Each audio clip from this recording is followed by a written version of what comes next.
What up, though? Can you see me? We live back again, man. As you guys should know, that while people go ahead and climb and get into the room, man, we're gonna talk about something as we wait. And the thing that I wanted to talk about today is there ain't no half stepping in life. You feel me? It's like either you into something or you not. It doesn't matter what it is. It doesn't matter if this is the rap game. It doesn't matter if you out there in corporate America. It doesn't matter what you decide to do.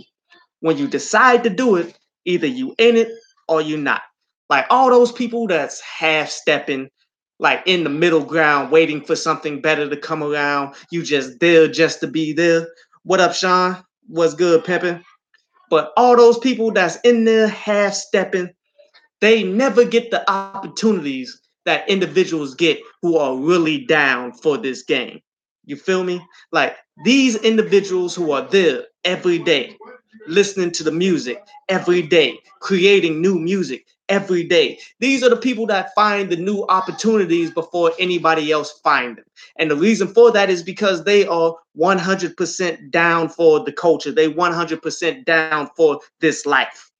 And if you are 100% down, man, then you need to go ahead and find something that you are 100% down for, because this is something that I really dislike about rappers. You feel me?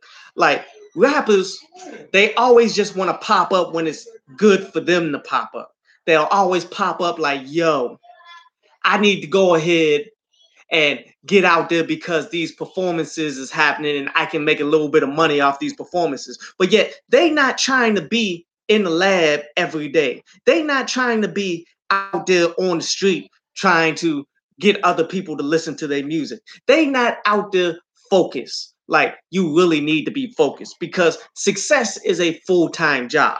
It's a full-time gig, dude. Doesn't matter what aspect it is. If you're not putting forth say 8 to 10 hours a day, then you're falling behind. Because I mean, look at me as a music critic, dude. Like I listen to music constantly. I listen to underground rappers a lot. I try to listen to 15 underground mixtapes a day. I try to listen to all of the new songs that come out that got some notoriety. A bunch of you guys send me like requests for things that I need to listen to. I try to listen to all of this. Like all of this takes a lot of time out of me, on top of the fact that I'm recording videos, editing videos, and then I'm also doing other things like this live stream and stuff like that. You did? So I'm in this joint full time, even though I'm not getting paid like I'm full time. But yet I see more opportunities, more chances to make more money off of this than most people will, because they're simply just making videos whenever they find the occasion to do. But if I didn't have to actually be out there grinding on the weekends so I can afford to do all of this, you feel me? Then I would still be doing 7 to 14 videos a week.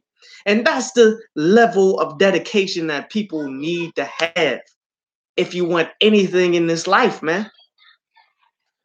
Like, how could you literally think that you out here like riding the fence, not doing everything you need to do? How could you literally believe that you're going to find success beyond a dude like me? That's just on the real. Like, and I'm not even all that successful, but yet I see more subscribers, I see more comments than a lot of people out there. And if you ain't going to be on it like I'm on it and I'm not where I want to be, then how could you ever expect to be like in the hundreds of thousands of subscribers, which is what most people want when you do the YouTube game? It's much like life, man. When you half stepping, you end up cutting your own throat. You're slicing your own wrists. You're wasting your own time. Like, why are you not sitting up focusing on something that you're all in on, instead just seeing wherever people are throwing money? Like, money is not the it's not everything. You feel me? Like, I got cousins that's working jobs that they really hate, but they went to school for it and they actually getting money off of it. But yet it goes to show you money ain't everything. Like, if you can wake up and do what you want to do, no matter if you broke or not, you'll be happy. And the only way that you'll be able to get up and do something that you really want to do is you need to get out there and get it. You can't like ride the fence. You can't pretend to be about something, because when you pretend to be about it, then somebody else who's really about it is going to come through and take your slot. But we're not going to be on here for all that long today. You feel me? Like, my nephews are still up and they begging to play the game and all of this stuff, dude. On top of I ain't eat nothing all day. So we definitely gonna just jump through a whole bunch of things real quick. You feel me? And I guess the first thing I want to touch on is did you see that Leo Cohen interview, which it happened like the day after the initial stream that I had, and I never got a chance to really talk about it in a video or something. But that just gives you the insight of these individual record labels and people who are in charge of the music industry, man, on why things are so crappy. Because these individuals do not care for the culture. They don't care for us as individuals. They just trying to get their money. Yes, Sean, he definitely is a culture vulture. And he gave Dame Dash all the ammunition that he needed, because Dame Dash been getting at him for years.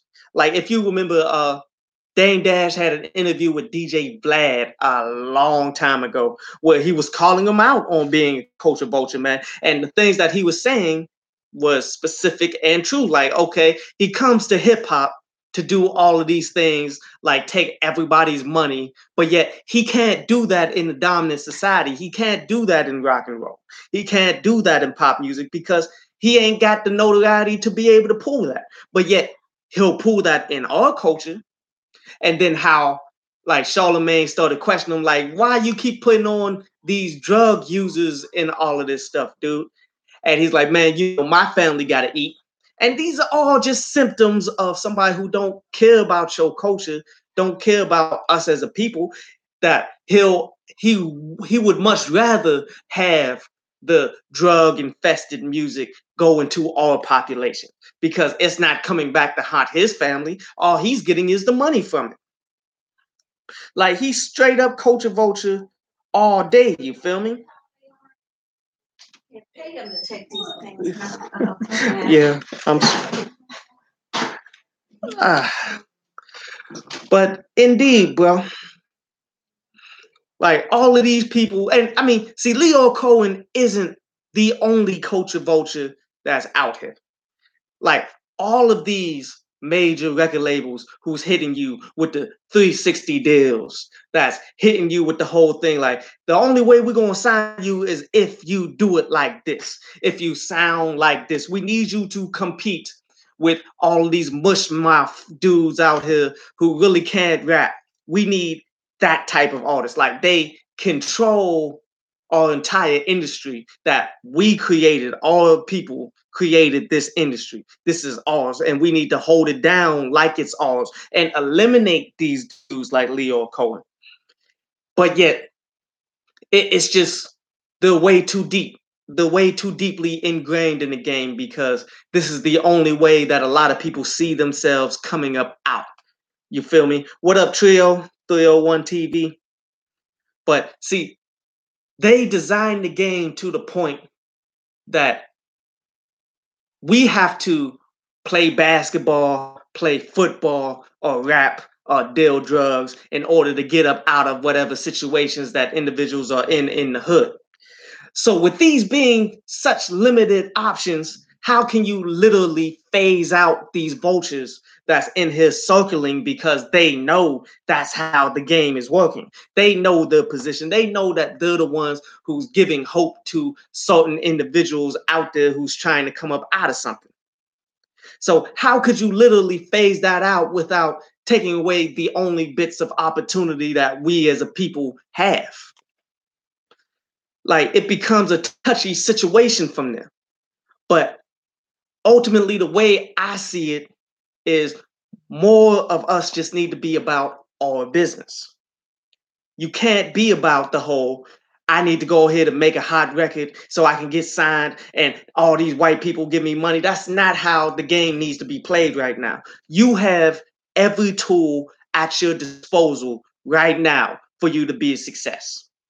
Like people have come up, I'm not going to say overnight or anything like that, but people have come up quickly when it comes to innovating with Instagram, innovating with Facebook, YouTube, using Facebook ads. Like actually, that's one of the things that my homie he does. Like for his events that he does, like the only amounts of promotion that he does is literally do some Facebook ads specifically to his target audience that he's been had because he's been doing shows for forever. And he only needs to put up like $50 for Facebook ads.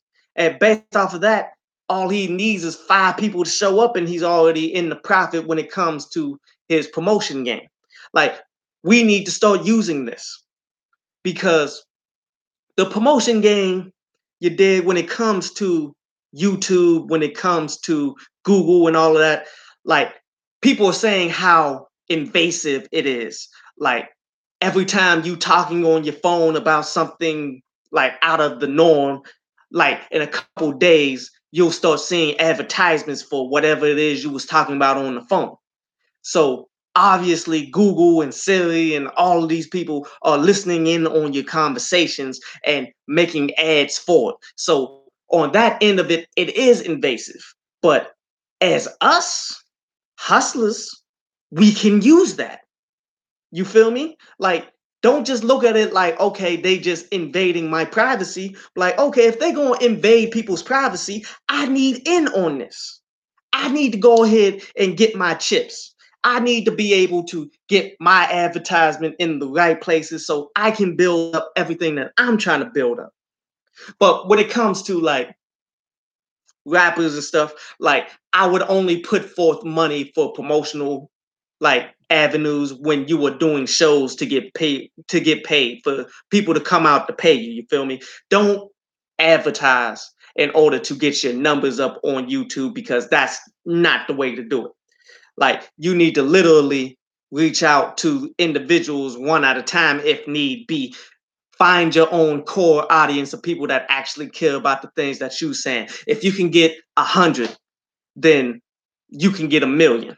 You feel me? If 100 people were feeling what you're talking about, then there's 1,000,000 people out there. You just got to find them. But that is ultimately how we need to play this game to get all these culture vultures out because record labels, how can you, like, what exactly can record labels do in this day and age that you can't do yourself? This is just real talk. Everything that they can do from put the money up so that you can go ahead and have a tour. It's not that expensive to do a tour. Like it's going to be a little bit of money now. I'm not going to say that it's for free or something like that, but all you got to do is just go within your city or somebody else's city, man, and just go talk to venues, see how much it costs to book the venue, promote it, go out and perform, and do that once a week. And you on tour. And based off of that, if you do a good job, then you can make money off of it. You can build your notoriety off of it. It's just people aren't willing to put in the hours and the time and the like you too scared to go out to these venues and ask for their pricing and ask for what all needs to be done. Like on the real, you need to be negotiating as well because just because these people say this is the price doesn't mean that that's necessarily the price. Like, be like, yeah, we need $2,500 for you to come in and perform. Like, that's a bit steep. If you could come down to 1,500, then we could definitely make it happen. And if they be like, nah, then so be it. Like, I'll catch you the next go round. But sometimes they'll come down a little bit. So therefore, you can find the actual retail price, I guess. You feel me? And what else do record labels do? They manufacture your product and sell it. That's like everybody's been selling stuff digitally for years. You feel me? Everything has been straight up digital. you can you don't even necessarily have to sell it digitally. You can give it away for free digitally, and that's your distribution. But yet you can go ahead and get a subscription like a Patreon, and that'll help you go along the way. Like promotional budgets. That's what record labels do. Maybe that's the most important thing that they do. The big time promotional budgets to get you on the radio, and they got the connections with the radio. Like these things are things that you can't really get in because they locked it down, and it's going to cost way too much for you to do it. But you can still do it on a smaller level and get paid more money than doing it on the big level. Because like Leo Cohen and all these dudes are going to do, they're going to hit you with the 360 deal. And 360 deal, for those who don't know, is the deal for like you go ahead and sign your record deal, and everything that comes out from pretty much everything that comes out from around it in a 360-degree angle from you, they're taking money off of it. Say, okay, you went on out here, got a record deal, your records they flopped, you didn't make no money at all, man. But yet, Love and Hip Hop came to you like, yeah, come on ahead, be up on Love and Hip Hop. Your record label, even though they didn't do their job and you flopped and all of that, they're still going to take a pretty decent percentage out of your Love and Hip Hop money. And then your the Love and Hip Hop, they gonna hit you with the same kind of deal. Like this is a standard entertainment deal now. It's not just with music.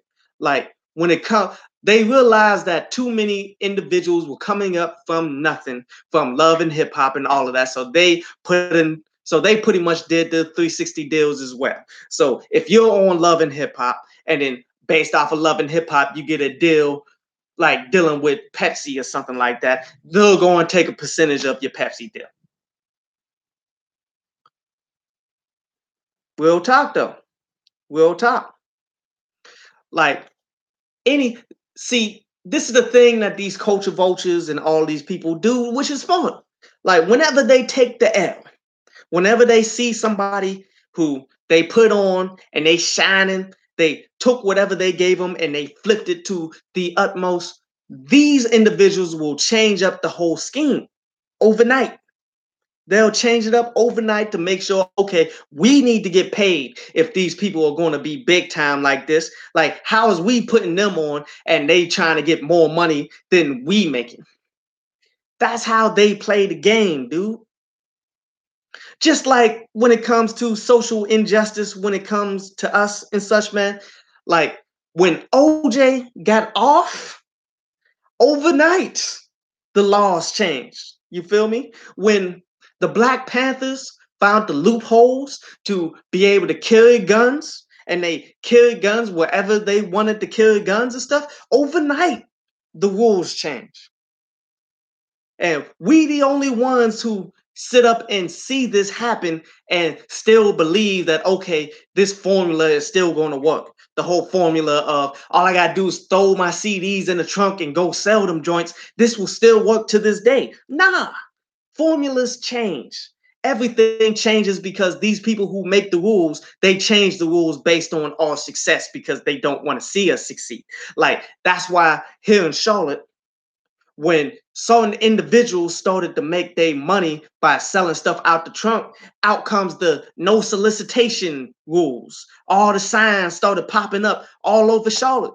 You can't solicit here. You can't solicit your music down here where everybody is buying it. We don't want that here. That's a consistent theme in life. On the contract, it won't say 360 deal.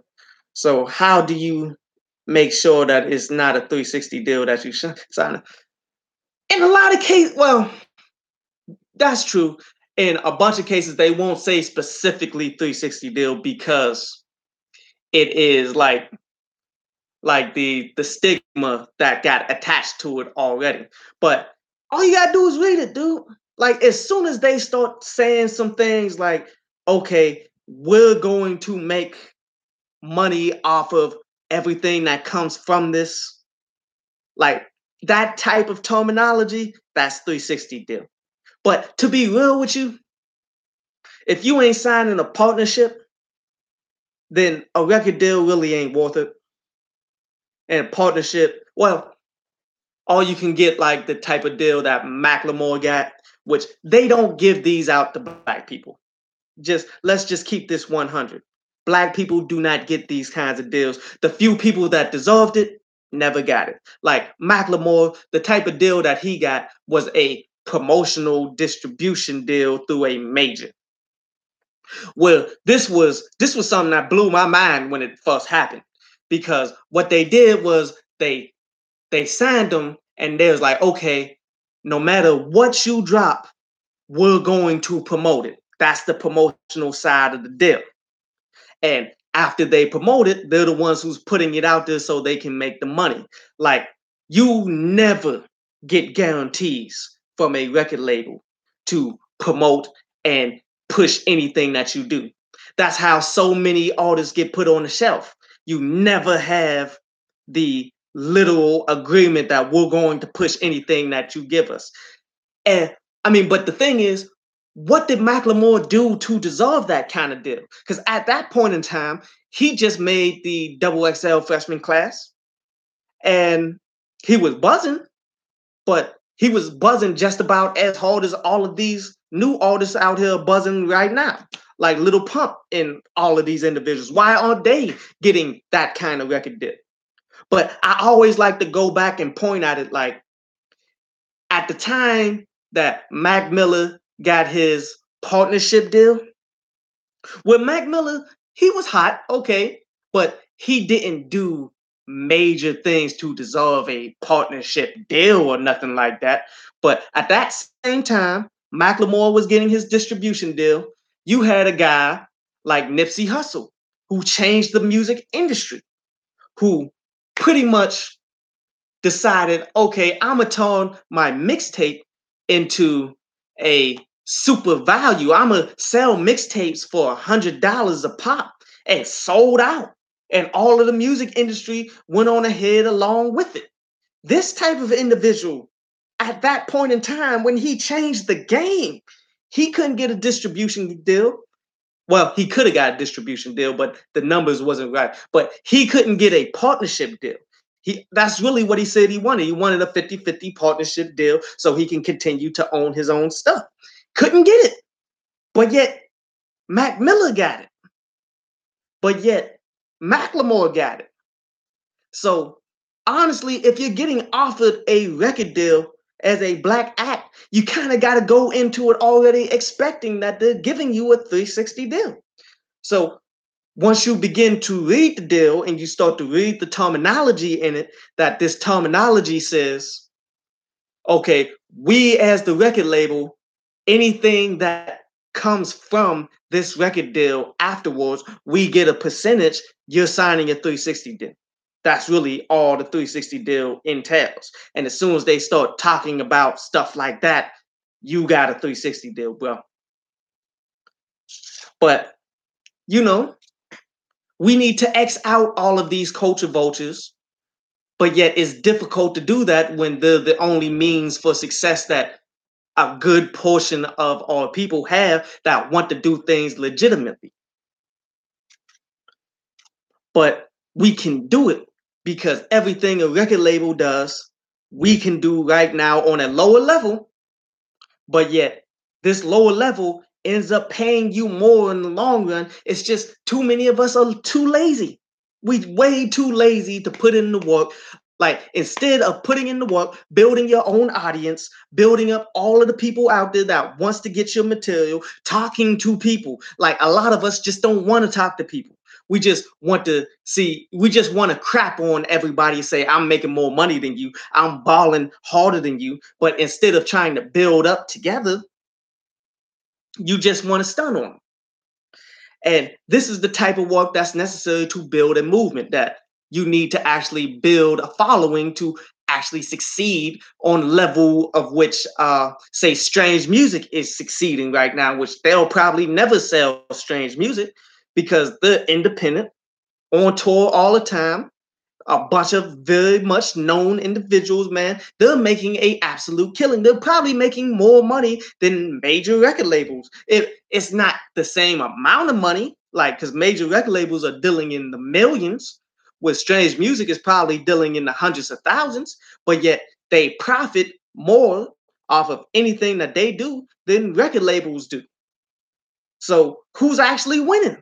Most of these record labels are dying because they're not able to profit like they want to profit. That's why they always crying about people bootlegging this stuff. Like there was a point in time where they was okay with that because they was making hand over fist money.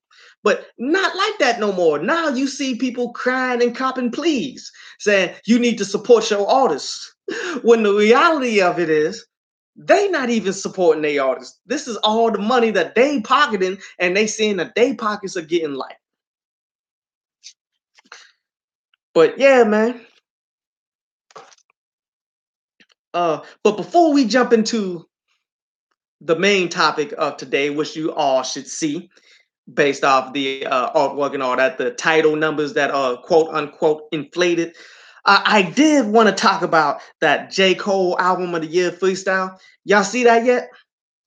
With the it got a video and all that stuff too. And before I even talk about it, the thing that kills me about it is no, J. Cole, your album is not the album of the year. And I understand there's going to be a selection of people that's going to defend it tooth and nail. It's not nothing major, Trill. You feel me? Like he's just J. Cole is ultimately just trying to stay busy. He's trying to flood the market. Like he's about to drop a mixtape. Like he hit Twitter and said, "Everybody out there, my fans, hit me with some beats. I'm about to destroy everything that comes my way." Now, I was hoping that that would be for underground producers to get put on and get a little bit of money. But seeing as though this whole first joint, it's him just rapping on the Uchiwali freestyle. So I'm guessing that people were sending like instrumentals and such, and that might be the basis of the mixtape that he got coming up, which is disappointing. Like whenever a major act like J. Cole comes out like that, man, you always tend to hope for original music, but as of now, we're not seeing any, and I'm not entirely sure if we will ever get original music. But it would have been necessary, though. This would have been a great step for J. Cole because he needs better beats than the beats that he had on that album, which is why that album was not the best album of the year. You feel me? So if he would have just opened up the lines for independent producers who are hot, like I can list you a ton of producers that can do any type of music, like from the shipmates who from the UK. These dudes, I don't even really rock with UK producers all like that because I mean it's no shade. It's just that grime, it always comes off as incomplete hip hop to me and all of that, man. But yet the dope producers, Hash Beats out there. He does mainly like the trap, the new age trap, and all of this stuff. But yet he's one of the illest new age trap producers out there. That really ain't got a huge name like that. Like I can continue to go on and on because I listen. Not only do I listen to mixtapes from underground artists, I listen to the underground producers that's trying to get their beat tapes and all that stuff out there too. Like I think the guy named Five Instrumentals, he's pretty dope too. He made my best producers of the year list before, man. Like I got a long list of producers that I rock with. I feel you, Sean. There is some talent in the UK. It's just I can't get with the vast majority of it.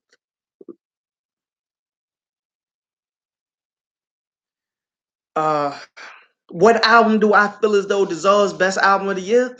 Nipsey Hussle. Like, and I mean, I can say that without a shade of doubt because that album is still going hard on my Spotify list all the way. Like, all of these songs, they not like getting old to me. But I'm not saying But I'm not saying that's the only album that could be in consideration. Like I like the Prime album. I like the Royce da 5'9" album, and there's a few others that were hot. But I feel as though Nipsey Hussle was just on a whole level above right now. But yeah, it's the accent, Sean. The accent be killing me because I mean, and it's not that like because I got a fucked up accent too. I'm not going to completely hate on them. It's just it makes it more difficult for me to understand what it is they trying to say. And then when it comes to them rapping, like the way that they rap isn't like 100% on beat for the most part. Like, but that's like the way that they rap out there. And that kills me at times. You feel me? Because some of the dudes sound like they spitting, sound like they doing their thing, but yet they fall off a beat on that grime tip. But it'd be like that's how they rap. So they feel as though that they killing it. But yet I'm somewhat of a stickler for the polishment. I'm a stickler for the core foundation, the core fundamentals of rapping on beat all the time, saying it the way it needs to be said.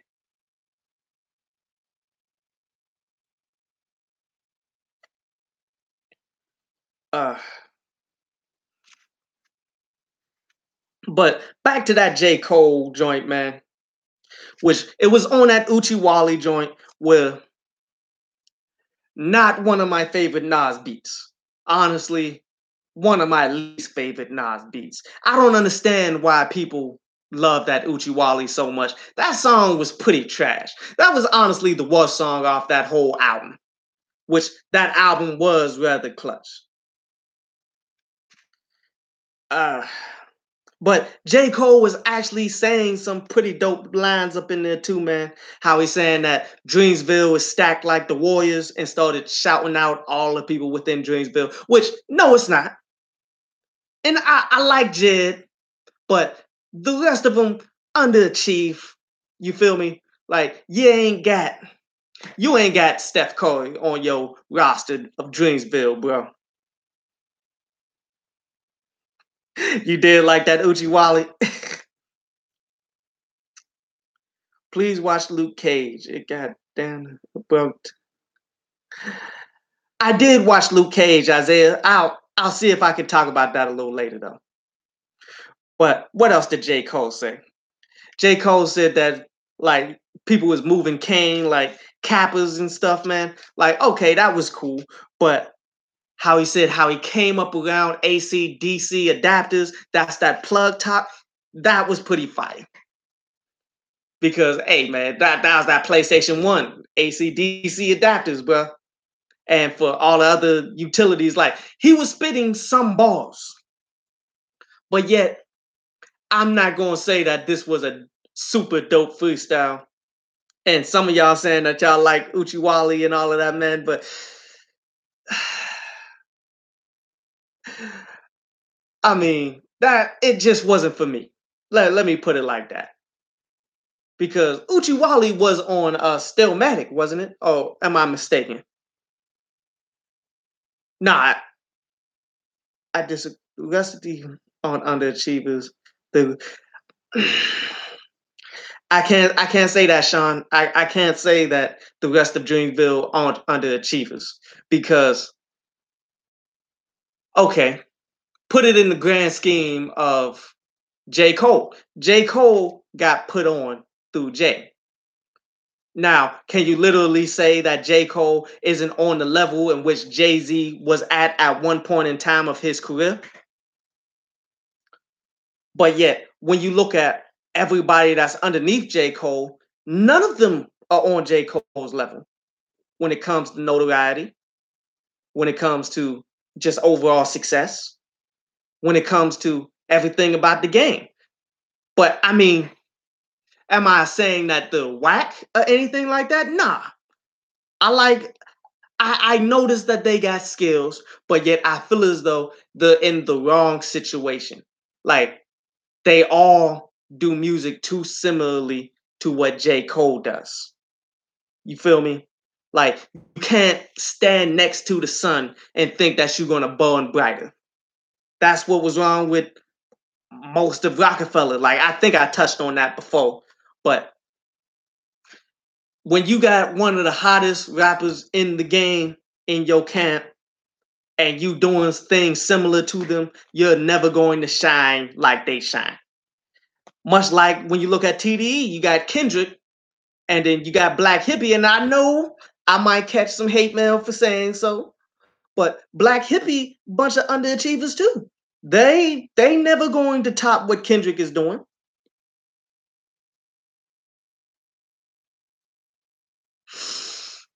I don't know, bro. J. Cole been like what? J. Cole did what? Like all the J. Cole fans like to say that he went platinum without no features. Like that's some Jay-Z stuff right there, bro. Maybe, maybe not highest level Jay-Z, but yet that's like Black Album Jay-Z, maybe. But the rest of them, can you literally see them going platinum like J. Cole goes platinum? Having that core audience that's going to back them forever? Like, they don't have that right now. So, therefore, and I mean, and I'm not going to say that the time is up, like, they still got time to develop, but yet, for them to not get there within years of dealing with J. Cole, because I mean, more like you could look at it like Kanye. Kanye came out, went platinum out the jump, like no excuses. Like, and I know like Kanye is a different animal and all of that stuff, dude. But College Dropout established him right there when Jay-Z was doing his thing.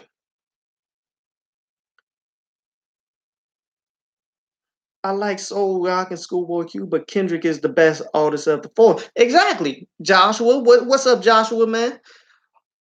But easily, Kendrick is the best of the four, much like J. Cole is the best of everybody in Dreamsville. And it's difficult for you to sit up next to these individuals and think that you're going to shine hard.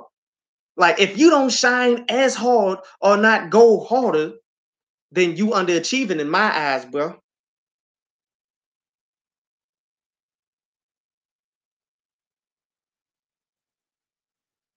And I agree with you, Sean.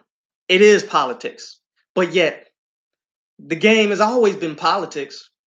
Like, the only thing, like everything about this game is debatable, but at the end of the day, man, you still need to get them results. How'd you feel about that, Isaiah? That stay dangerous.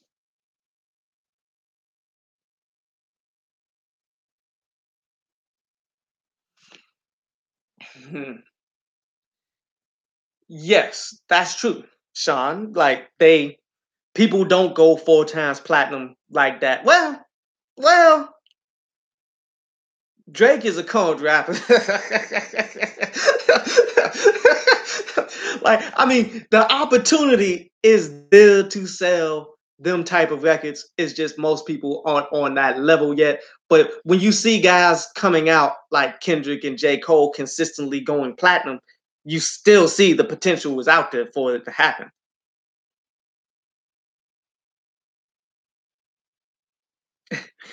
Yes, that production on that YG is all over the place, but that's pretty much DJ Mustard, man. DJ Mustard is progressing and changing his music, changing his sound as he goes. And I feel as though YG is getting the best out of that. Like YG needs to switch up his sound like that, to be real, because if not, he'd still be doing the same types of music uh that the new age, the new west sound that they had years ago. And he would still be doing that if it wasn't for DJ Mustard.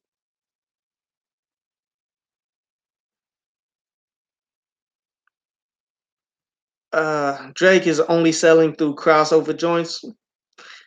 Nah, I think Drake is selling because he's Drake, my G. Because yes, like he is experimenting with a whole bunch of sounds, like how he went out and did the grime for the last album. Uh, He was doing Afrobeat for a little minute.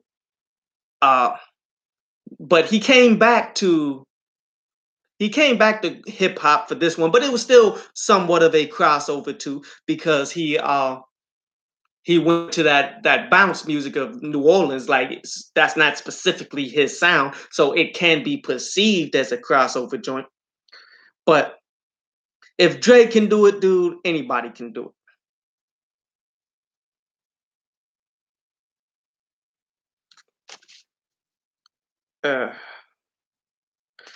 But yeah, bro.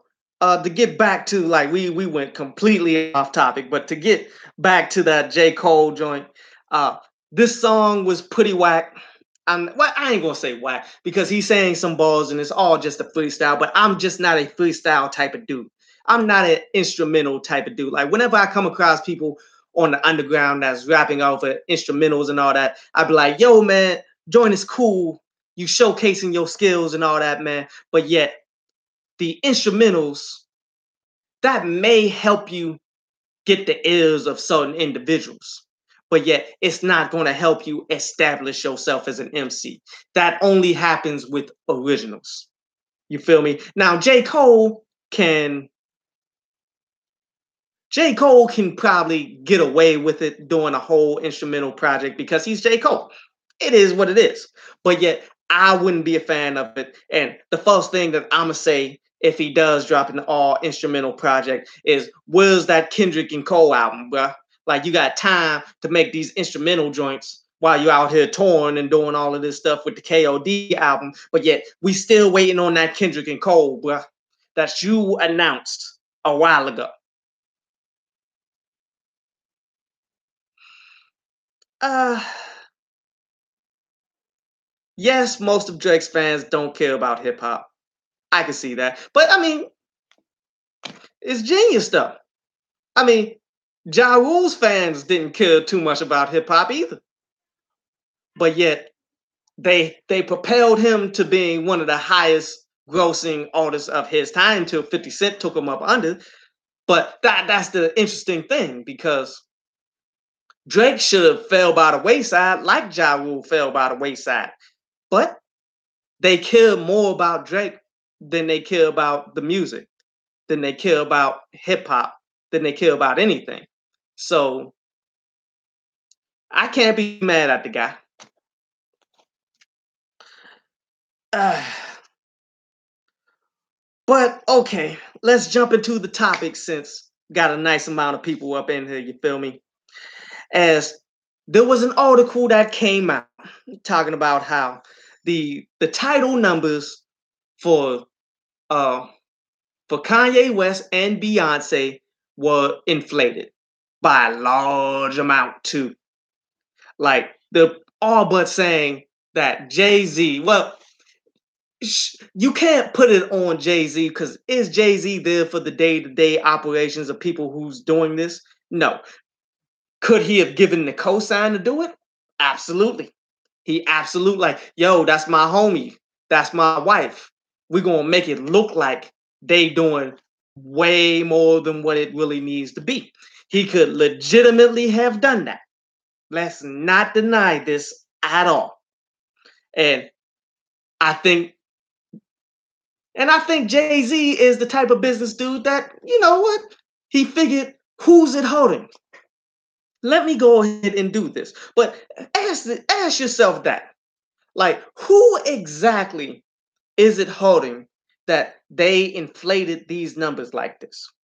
Because the way that it works is, okay, you report the numbers, and based off the numbers, the streaming service has to pay out a certain amount of royalties to not only the record labels are going to get their money for the rights to play the music, but then they pay uh, per play to the artist, which it's not a consistent thing. Like you never know exactly how much you got paid for each listen that you got off of Spotify or off these free services and even the paid services and all that. You never know exactly how much you get paid off of that.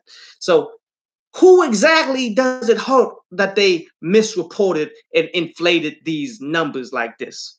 It hurts Tidal, not nobody else. Like all these other people out here are trying to say, well, they're taking the money that the independent artists had that potentially needed to get paid out for them. How?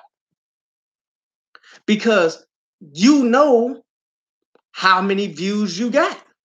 Now, the amount of money that you get paid off the views is going to fluctuate, but yet you get a pretty good idea on how much money you should be getting paid off of the views that you have. So with Tidal inflating the numbers for these individuals, they're cutting a bigger check for them, but yet the money is still going to be there for the independent artists. So how does this actually hurt the independent artists? You feel me? But the fact that they're trying to make such a big deal out of, oh, the independent artists aren't getting any money. And then in the video where they showing, okay, uh, it's like a black guy who odds are a little feminine, very feminine black guy. He's talking like, yeah, I love Beyonce, but I'm not gonna listen to Beyonce for no 12 hours a day. No, it was eight, like because the way that the numbers was lined up, it was his service that listened to Beyonce for 18 hours. And the way that they calculated it, like all of it was down to the millisecond. So therefore it made it look overtly false. But had this like this super feminine dude saying like this just ain't right. I just want them to go ahead and fix this because this is just wrong. Like it ain't got nothing to do with you, bruh. Why is you concerned about the view count that Beyonce and Kanye West and all these people on Tidal was getting? And that's what lets me believe that what Tidal is saying can be somewhat true on how they said, okay, they got these numbers off of a stolen hard drive that they took and manipulated. So based off of that, they can make the data look like whatever it is they wanted it to look like, and it's a smear campaign against them. And I somewhat believe that based off of the fact that they're trying to go so extra about independent musicians. Like, bruh, when have anybody ever cared about an independent rapper? And the money that an independent rapper is trying to get off of a streaming service. When has that ever happened? When has underground rappers getting crapped on and fronted on for years? Like underground rappers have always been stunted on for forever. But now all of a sudden, because Tidal inflated some numbers, y'all have a bleeding heart for the underground rappers? Well, I've been making underground rapper content for it's been like 7 years on YouTube. And I ain't even like, and I mean, my numbers would be so much bigger if I didn't have to start over halfway through. But yet, I've never got this amount of press and love for anything for the underground rapper. You feel me? So, how can I legitimately believe this smear campaign, quote unquote, when y'all trying to make it seem like you doing it for the underground rapper, bruh? It's a lot like when you look out here in the socially conscious environment and such. Like all of these people are trying to rally black people to go out there and vote against Republicans and all of this stuff, dude. But yet, like, why? Like, I'm not voting for y'all either. I don't like neither one of y'all because both of y'all are against me on the real.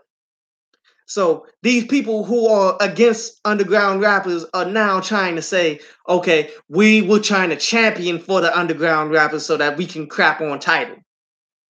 Come on, bro. I really don't be trying to hear none of that stuff. But let's look go. But I mean, when you look at the numbers and all that stuff, it was hilarious. It is hilariously false because they said that on 3 million subscribers, Tidal reported that they got 300 million plays in 15 days with Beyonce. So just having 3 million subscribers, each individual subscriber had to listen to that Beyonce album 100 times, which, come on. And then got 3 million subscribers that got 250 million plays of that Kanye album within 10 days. So it is really illogical. And that's why the block was hot for that.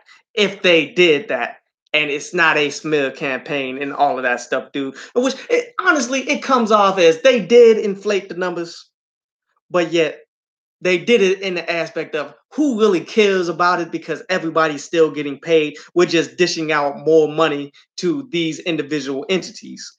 And these people, the competitors, are claiming foul. Like, you can't do that because, you know, they want a share of that money too. So, in order to call foul on it, they have to take the high road and say you're taking away all of music, taking away all the money from the underground musician and all of that. And they just come off as sounding fraudulent for even saying such a thing. You feel me? Like, never buy any of that stuff, man. Because as underground musicians, man, we all we got. As soon as they start talking that whole, oh, these people are shitting on the underground rappers, so you guys need to go ahead and support us. That's the trick bag. Never fall for that, man. But it's interesting how they put it, like 1.7 million subscribers shown like the fluctuation of fraudulence within Tidal, which, you know, it could be what it could be because it's a paid subscription service. So I don't know a lot of people who's paying for subscription services, especially when Spotify is like the hottest out there.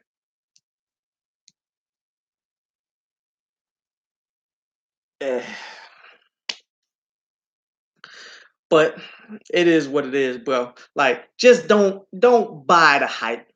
Don't buy the whole nonsense that we gonna support underground rappers like y'all ain't getting paid like y'all should be getting paid. When Tidal is really the only one that actually came to the table for musicians and did something somewhat fair to break bread with. I wouldn't be shocked, Sean. Well, honestly, I don't think Spotify, I honestly don't believe Spotify would inflate their numbers because they've already gone public and all of that will come back and bite them so hard. And the reason being is they have to pay back a certain amount of money that they had to, because they're operating at a deficit because they don't have all of the rights to all of the music that they're streaming. So for them to inflate the numbers, they're going to have to pay out more money that they don't have for rights that they don't have. You feel me? So it makes zero sense for them to inflate their numbers. Spotify, Apple Music, I can see it happening. I can see it happening with Tidal. But for the most part, Spotify is in such a tricky position. They really can't get away with doing something like that. Like Spotify, to be real with you, if they don't show that they can be profitable and successful, and I think they got maybe 2 more quarters to do it, then Spotify is going to fall off. Spotify is going to be no more. And therefore, Apple Music is going to continue with the dominance and probably get a good lion's share of that percentage to become more of a monopoly.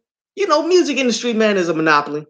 And all of these individual entities, every time something new happens, it all becomes a new monopoly that you have to get along with.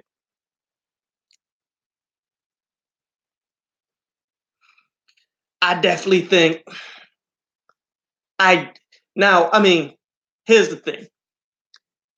See, Spotify, they had to go public because they couldn't borrow no more money. Like they ran through all of the people that they could have possibly gotten some money from.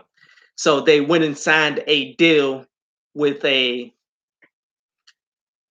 it was like a venture capitalist farm, which this venture capitalist farm pretty much came out on like, look, we're gonna give you this massive amount of money, but you have to go public by this time, or or we're going to increase the amount of money that you owe. Like, because they're getting a percentage off of, like, it's like a big, like if you do gambling and all of that stuff, dude, like it's the small percentage that the house takes.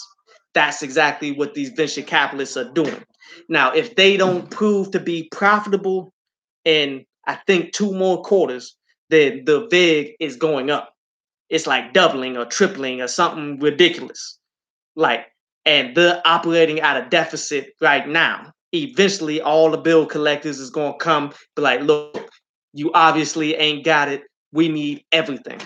And Spotify is going to fall by the wayside if they don't be successful. But the thing that's holding them back from being successful, because they got the audience, people do pay at times for them.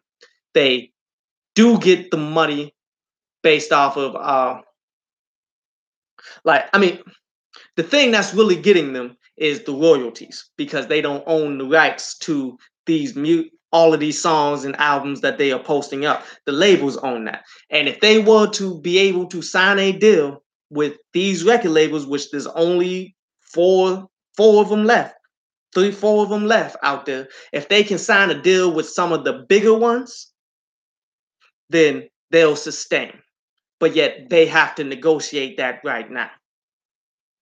Microsoft can partner or buy Spotify. They could, but would you? Like, ask yourself, Sean, if a nigga came to you, like, look, I sell 100,000 albums all the time, but yet out of that 100,000 albums that I sell, I'm losing $30,000 each time. And then they went out and got somebody else to partner with them, telling them the same thing. And even though that money should have got them better, they were in debt by 30,000. Now they're in debt by 100,000. Then they found somebody else, and then they got their debt up to 170,000. And it kept going up until people stopped lending them money. So why, as a business, no matter how much money you got, as Microsoft, why would you buy that? You just throwing money away. Like, they have to prove that they can be profitable as a business. They came out with the new idea of, we're going to stream music. This is the future of the music industry. This is how all music money will be made. All we need is the sponsorships. And they took clean off. But yet they took off way too soon for their own good. Like, they needed to grow into a profitable business by now. But yet they just honestly didn't, they couldn't grow. I don't know what they was doing. Or maybe these record labels are playing hardball. They didn't want to see them become the ones to dominate the music industry. It could be that too. They could be so far invested in Apple, like Interscope is super invested in Apple and stuff, man. They could be so invested in them that they don't want to sign these deals off to Spotify. But yet they're not going to completely go against Spotify just in case if they end up being the superpower forever. Then you got like the people that are to the forefront of the game, you crapped on them and you will never repair that relationship. So therefore, they're just going to stun on them. But definitely, man, why would you ever like like Spotify has gotten to the point that nobody wants to pay them any money until they show that they are big boys, that they can actually do this for real, for real.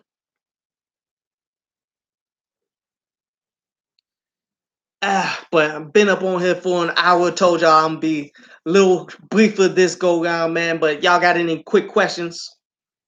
I see what I can say. Oh yeah, Isaiah, you said about you was talking about Luke Cage. I did see Luke Cage. I watched it all the way through. I enjoyed it. It got dry like in the middle of it, but yet it is killing them stream numbers and all of that. And it just works. Like Marvel as an entity, man, is just killing the game.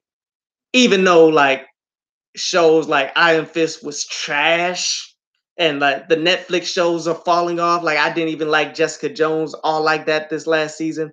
But yet like the Netflix shows will have to be bad one more go round before people start going away.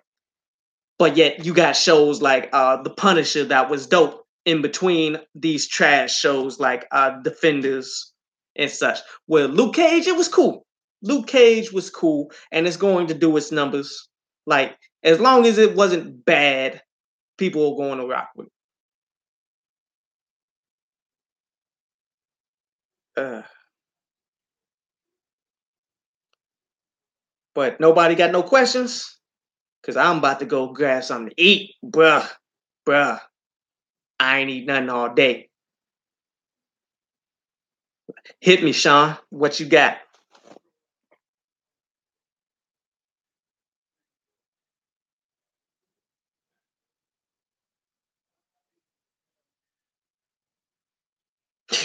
Joshua said, I need to hear a Kendrick and Cole album and that Jay Electronica album before you die. But I've already given up on the Jay Electronica album. Like, I'll be resting in my grave when that comes out. And it'll be like a leak and it won't even be of high quality. Like, people are going to be mad. But the Kendrick and Cole album, it got a chance. It got a chance, but not so much. What do you think of the next wave? What do you think is the next wave for hip hop?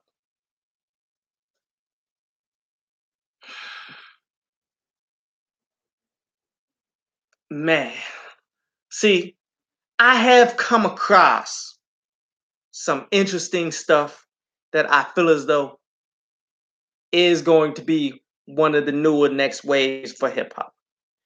And it's going to sadden the hell out of you. Uh, that redneck rap is going to become a thing. Like, I actually I actually came across a good redneck rapper. His his name is Charlie something. But he got a song where they sampled country music and they going straight in like straight redneck type style. And it was good. And when I heard it, I'm like, oh man. Like, I mean, that's all the record labels need to hear. And they're gonna put them on.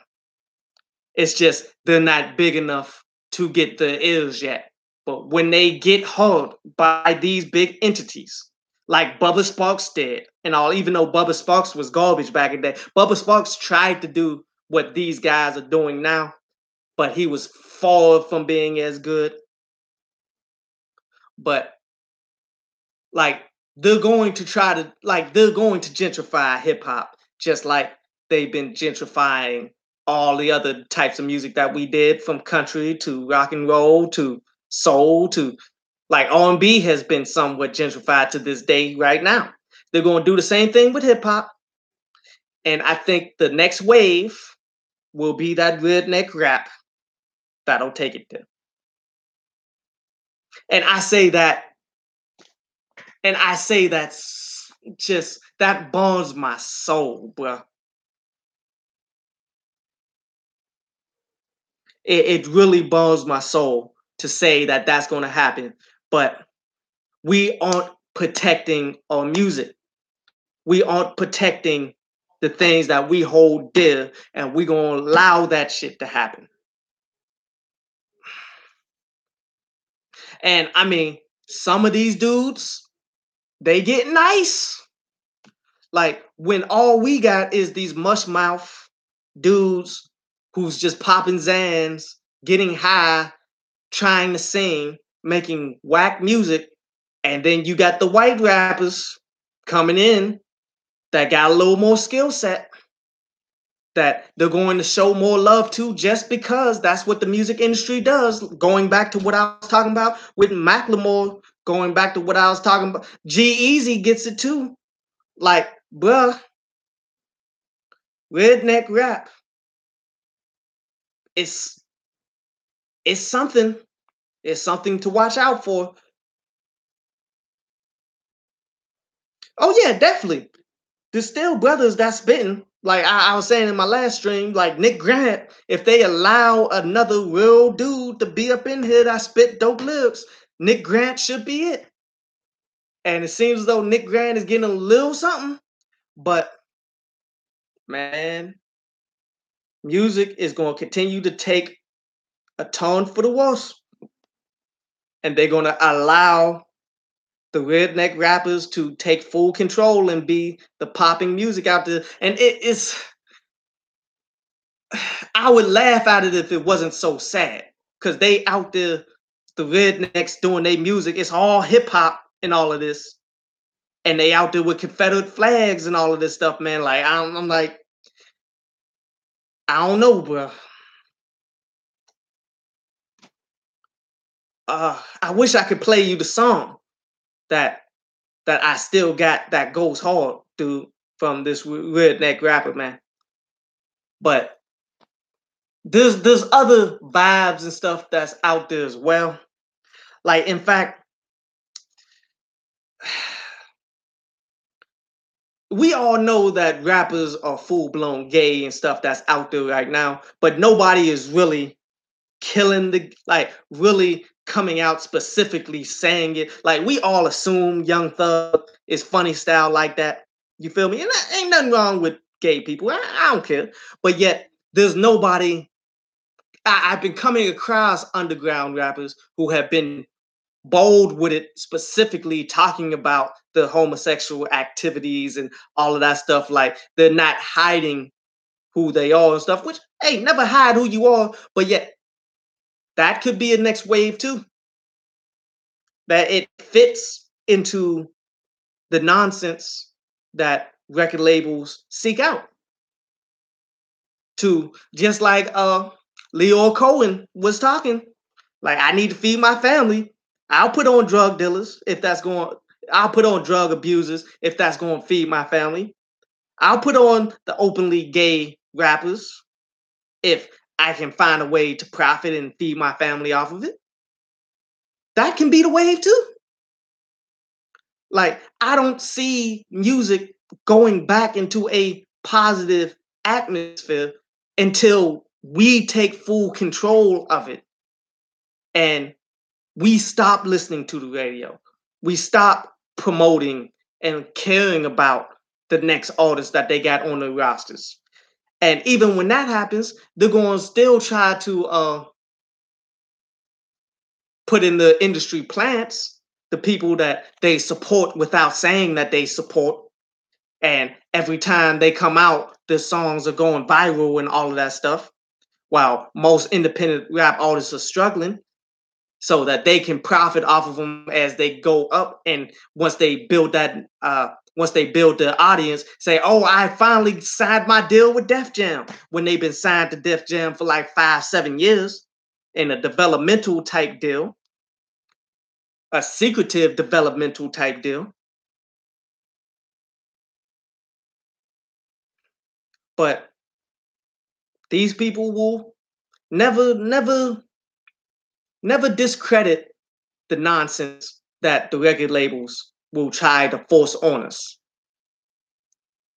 Never discredit the nonsense that America will put on us, man. And I can see both of those legitimately happening. I mean, and you can tell, like, when you look at Yellow Wolf. I love Yellow Wolf. Yellow Wolf skillful as ever, man. But he was somewhat redneck rap before it is right now. But he wasn't like the people that you look at him and say, okay, he's openly a racist, like doing hip hop music. Nah, he was just Southern bred musician.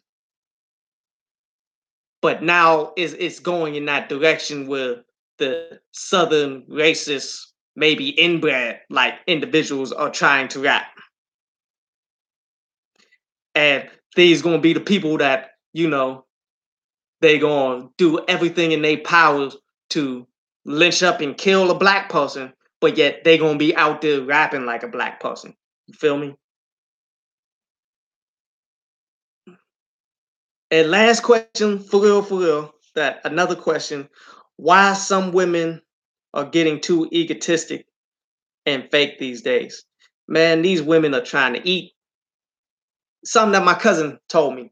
She said, "Look, these chicks out here, they just trying to eat off of a guy's plate. They ain't trying to go out there and make their own and do their own thing. So they know that whole guys like to put their own fantasy on women. They know that when they know how to play a dude, play his emotions, and be super fake with it. And that's super egotistical. You may be looking at it like how Nicki Minaj be acting and all of that, in which everybody, all these dudes be choosing up on Nicki Minaj. She provided the blueprint for these chicks to come up off of thirsty dudes. They trying to get their money. And then on top of it, they get fed a bunch of nonsense from the media and all of that. Like, you's a strong black woman.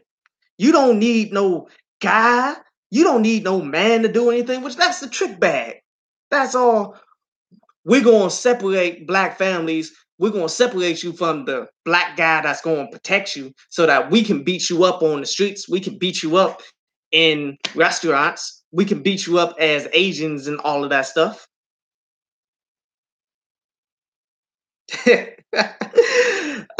See, nice for what really ain't got nothing to do with it though. Like, nice for what is a song. Yes, Drake is kissing these women's butt the entire way because that's his audience. He's providing music for them so that they will go ahead and continue to support him. And he needed to do that, seeing how Pusha T came at him in a way that, could have took away that entire fan base from him. So I ain't mad at Drake. But indeed, brothers, man, it was cool hollering at y'all, man. We gonna get back up. I'm gonna make some videos and stuff tomorrow. And next week we'll do another stream, same time. I'll holla at y'all.